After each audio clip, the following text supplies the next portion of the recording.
Relative pronoun, ठीक है, क्या रिलेटिव प्रोनाउन अपने नाम से देखो ये बता रहा है कि to show the relation, to show the क्या रिलेशन, किसका, अब अगर रिलेशन शो करेगा तो किसका कर रहा है, सब्जेक्ट का, किसका, सब्जेक्ट का, किससे, वेरी गुड, तो कब आ रहा था,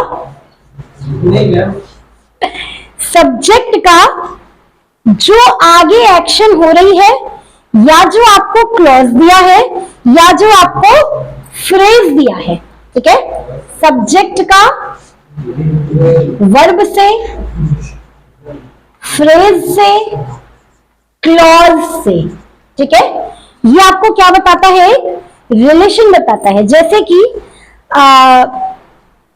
मैं बोलूं कि ये वही लड़का है जो मुझे कल मिला था, हिंदी में एक सेंटेंस मैंने बोला कि ये वही लड़का है जो मुझे कल मिला था, ठीक है, तो ये वही लड़का है, एक आपका क्या है, क्लॉज है, कैसा क्लॉज है, कैसा क्लॉज है, पक्का डिपेंडेंट है, वही लड़का है, मैं बोलती ये लड़का है तो इंडिपेंडेंट, ये वही लड़का है यानी वही डिपेंडेंट हो गया, आगे की बात आप कहेंगे, अगला जिज्ञासु होगा जानने के लिए कि क्या वही, कौन वही, ठीक है, तो ये वही लड़का है जो मुझसे कल मिला था, तो वो जो है, जो वो क्या काम करेगा, रिलेटिव प्रोनाउन का, जो किसके लिए यूज हो रहा है, लड़के के लिए, जो किसके लिए यूज हो रहा है, लड़के के लिए, तो ये वही लड़का है जो मुझसे कल मिला था, यानी सेंटेंस को जोड़ने का काम कौन कर रहा है, रिलेटिव प्रोनाउन। तो ऐसे सेंटेंस हम पढ़ते हैं कहां पर, रिलेटिव प्रोनाउन में। चलिए एक और एग्जांपल लेते हैं, जैसे हिंदी में मैं बोलूं कि, चलिए लिख करके बताती हूँ,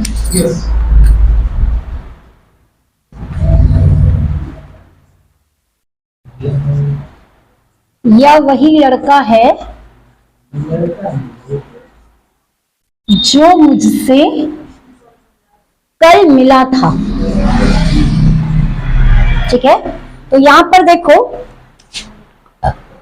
वही लड़का, इसको कौन कनेक्ट कर रहा है, जो, तो ये इसके लिए क्या काम करेगा, रिलेटिव प्रोनाउन का काम करेगा। एक और एग्जांपल लेते हैं,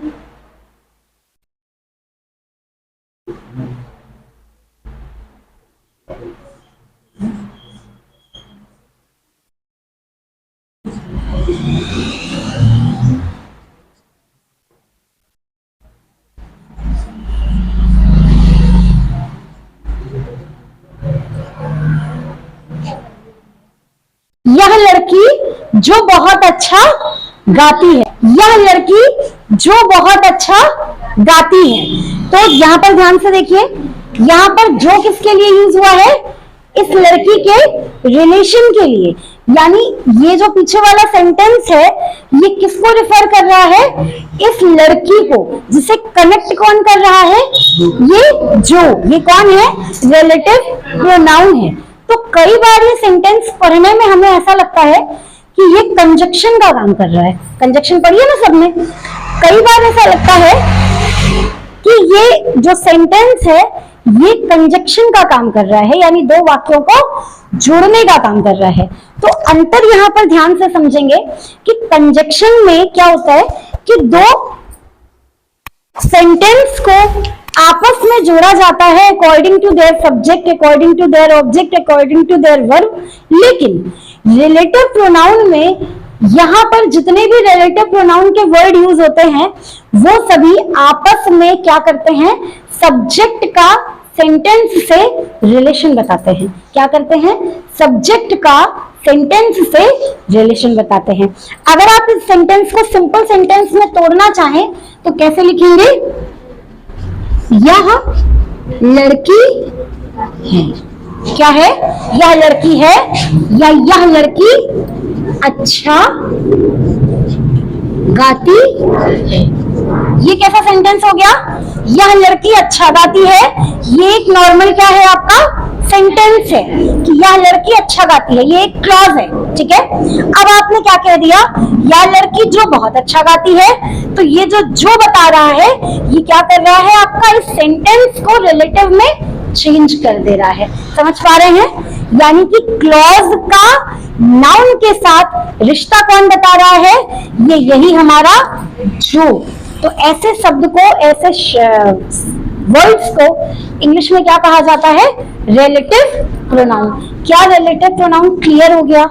आगे बढ़े कि कौन होते हैं, क्या होते हैं, एक एक करके सब बताऊंगी।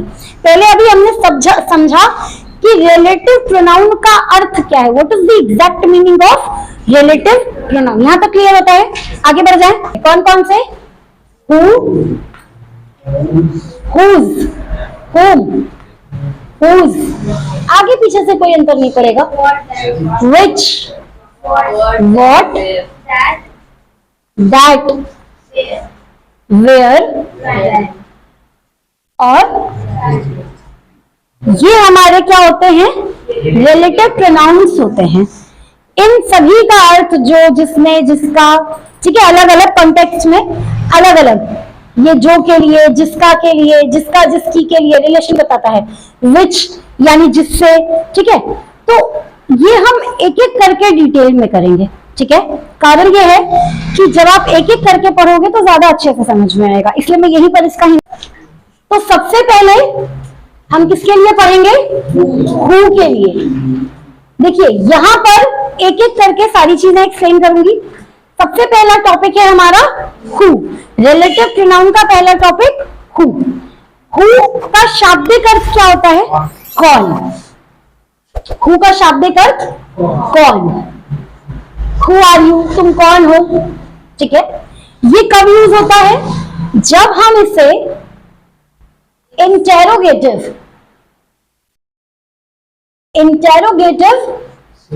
की तरह यूज करते हैं। हु कौन की तरह कब यूज होता है, जब हम इसे इंटेरोगेटिव की तरह यूज करते हैं। लेकिन जब यही हु हमारा रिलेटिव प्रोनाउन की तरह यूज होता है, तो इसी हु का मतलब क्या हो जाता है, जो। क्या, जो, या जिसने, जो या जिसने, ठीक है। अब इसको पहचानोगे कैसे, ये हमेशा नाउन के बाद आता है, ठीक है।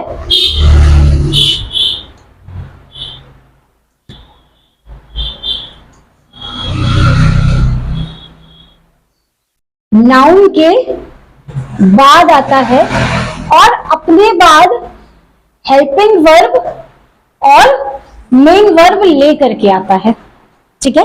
फिर से समझिएगा, ये हमेशा नाउन के बाद आता है, यानी नाउन के तुरंत बाद कौन आएगा, हु, और उसके बाद हेल्पिंग वर्ब या मेन वर्ब आएगी, ठीक है। एक एग्जांपल करते हैं। सपोज मैंने लिखा the girl who is playing is my sister. यहां पर इस सेंटेंस को बहुत ध्यान से समझना। अगर आपसे मैं कहूं इस सेंटेंस से आप सिंपल सेंटेंस बनाकर दिखाइए, तो क्या बनाओगे, the girl is playing is my sister, ठीक है। लेकिन इसी गर्ल का रिलेशन कौन बता रहा है, यानी कि जब मैं कहूंगी कि लड़की जो खेल रही है वो मेरी बहन है, यानी कि इस गर्ल का रिलेशन कौन बता रहा है, हु। तो हु यहां किसका काम कर रहा है, जो का।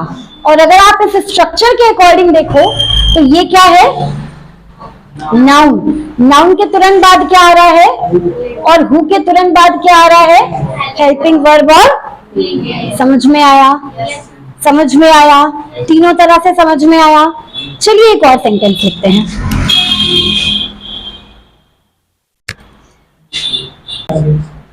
से सीख जाएगा। वो अगर नाउ और एडजेक्टिव के बीच में है, उसका मतलब टू। इसका क्या मतलब हुआ? He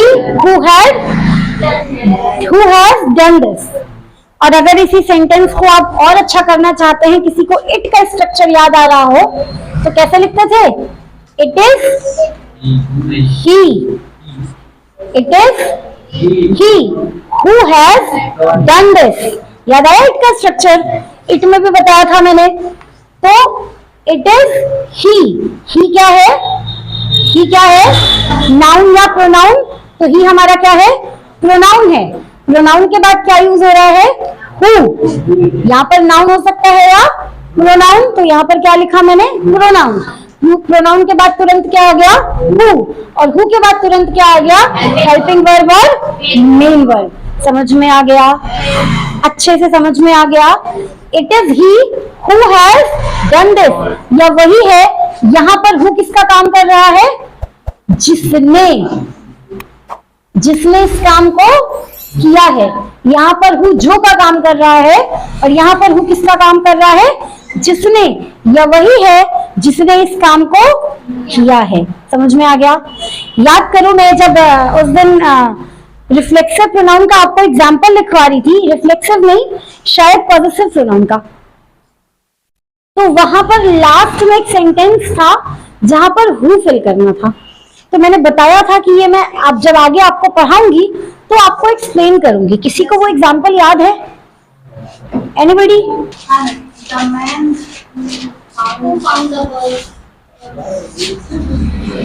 The man Who found the bird? Return it to the owner. yes, return to the owner, return it to the owner। तो यहाँ पर हमने क्या फिल किया था? हु। तो ये हु कौन है? जो क्या कर रहा है? इस मैन का रिलेशन बता रहा है आगे वाले क्लॉज से। समझ में आ गया एकदम अच्छे से? हु का स्ट्रक्चर क्लियर होता है? नोट